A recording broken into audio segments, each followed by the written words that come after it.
कि जनसंख्या नियंत्रण वो भी एक अलग बहस का मुद्दा है। बहुत से लोग बहुत से फ्रंट पर इस पर चर्चा कर रहे हैं। बहुत से लोगों को लगता है कि जनसंख्या का नियंत्रण होना चाहिए और जिस तरह से जनसंख्या बढ़ रही है वो एक बहस का मुद्दा है, राजनीतिक बहस का मुद्दा है और उस पर भी भविष्य में आने वाले समय में निर्णय लेने की ज़रूरत पड़ सकती है। क्रेडिट लेने के लिए तो कोई ले, मुखिया जिसके नेतृत्व में काम होता है श्रेय उसी को मिलता है। तो निश्चित रूप से जब सरकार की इच्छा शक्ति रहती है तभी विधानसभा में प्रस्ताव आता है और प्रस्ताव पारित होता है। भवन निर्माण मंत्री अशोक चौधरी ने जातीय जनगणना को लेकर काफ़ी कुछ कहा। जी हां, उन्होंने कहा कि यह एक महत्वपूर्ण मामला है और इस पर फैसला लेना चाहिए। वहीं उन्होंने कहा कि क्रेडिट लेने को कोई भी ले सकता है, लेकिन इस मामले को नीतीश कुमार काफ़ी पहले से उठा चुके हैं। तेजस्वी यादव ने कहा था कि जातीय जनगणना पर राजद की जीत हुई, उसको लेकर भी अशोक चौधरी ने कहा कि क्रेडिट कोई भी ले सकता है। आइए सुनिए क्या कुछ कह रहे हैं भवन निर्माण मंत्री अशोक चौधरी। देखिए, ऐसा है कि अगर आप पुराने नीतीश जी के सार्वजनिक रूप से जब नीतीश जी ने इसके ऊपर बात की है तो उन्होंने बताया कि कैसे राष्ट्रपति ज्ञानी जैल सिंह ने बुला करके 15 वर्ष पूर्व इनको बताया था कि जातीय जनगणना कराना चाहिए और उन्होंने उस समय के अपने तत्कालीन नेताओं से जाकर इस पर बात की थी। वीपी सिंह प्रधानमंत्री थे और जातीय जनगणना की बात को उन्होंने कहा था, मगर उस समय जनगणना शुरू हो चुका था। इसीलिए वीपी सिंह साहब ने कहा कि अभी समय नहीं हो सकता, लेट हो गया है। और इस बात की चर्चा मुख्यमंत्री जी ने कई बार सार्वजनिक रूप से भी और व्यक्तिगत रूप से भी जर्नलिस्ट लोगों को बताया है कि जातीय जनगणना के प्रति उनकी रुझान कैसे बढ़ी, तो जानकारी कैसे मिला, कैसे लगा कि नहीं भाई जातीय जनगणना होना चाहिए। इसीलिए कोई राजनीतिक दल होड़ लेना चाहता है, करना चाहता है, ये दूसरी बात है।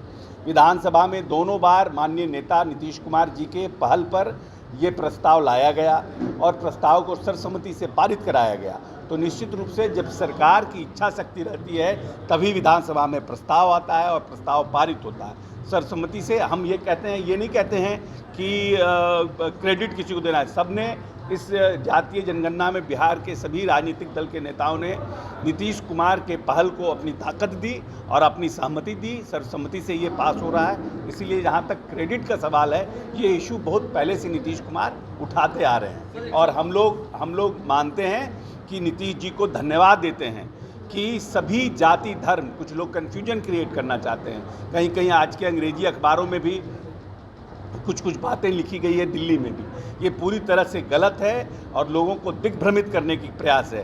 पूरे प्रदेश के सभी जाति के, चाहे वो सर्ण हो, अति पिछड़ा हो, महादलित हो, माइनॉरिटी के हो, सभी के जाति का जनगणना किया जाएगा। उनकी आर्थिक स्थिति की जनगणना की जाएगी कि आने वाले समय में स्वर्ण जातियों में भी किस तरह के आर्थिक विपन्न लोग हैं, हम उनके लिए क्या भविष्य में प्लान कर सकते हैं। जो अति पिछड़ा और महादलित है उनकी क्या स्थिति है।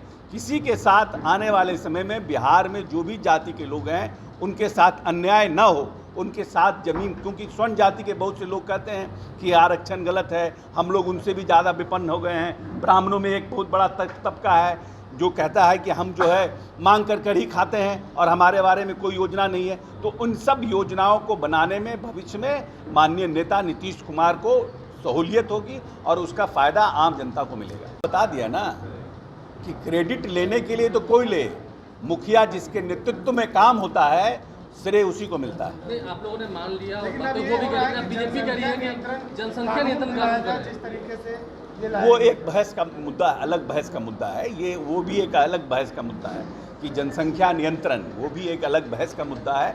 बहुत से लोग बहुत से फ्रंट पर इस पर चर्चा कर रहे हैं। बहुत से लोगों को लगता है कि जनसंख्या का नियंत्रण होना चाहिए और जिस तरह से जनसंख्या बढ़ रही है वो एक बहस का मुद्दा है, राजनीतिक बहस का मुद्दा है और उस पर भी भविष्य में आने वाले समय में निर्णय लेने की ज़रूरत पड़ सकती है।